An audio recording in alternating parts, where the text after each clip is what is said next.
Picture someone with a spinal cord injury. Now imagine most of you immediately saw someone in a wheelchair, paralysed, am I right? Or what if I told you that the spinal cord is so much more than just movement?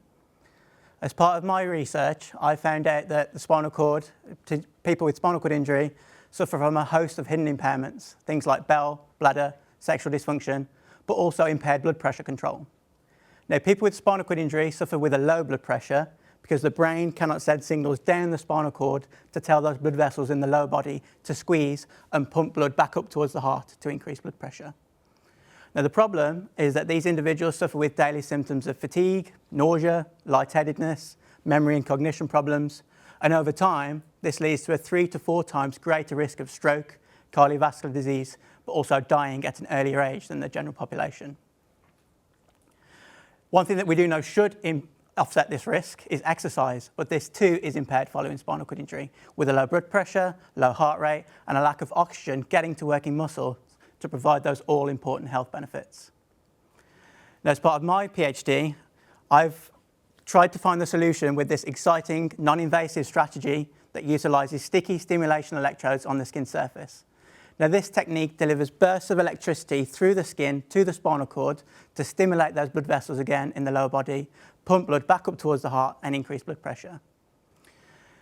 Now, in 10 individuals so far, I've compared the effects of performing upper body exercise to exhaustion under 2 different conditions. 1, without stimulating those blood vessels and therefore a low blood pressure, versus 2, stimulating those blood vessels and therefore exercising with a higher blood pressure.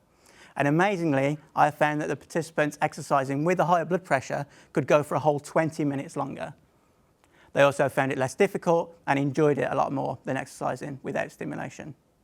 Now, to put this into context, imagine yourself running or wheeling as far as you can go until you have no energy left, and then on a different day, under the same conditions, I gave you something that made you go for a whole 20 minutes longer.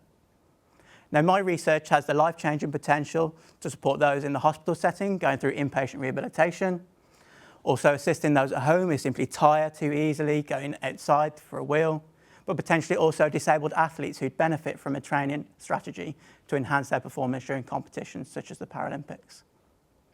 Now, altogether, my research has the opportunity to improve health. It also has the opportunity to improve quality of life, but also has the opportunity to offset the increasing risk of disease and death in the population, such as spinal cord injury. And I'm really excited to continue contributing to this exciting research. Thank you very much.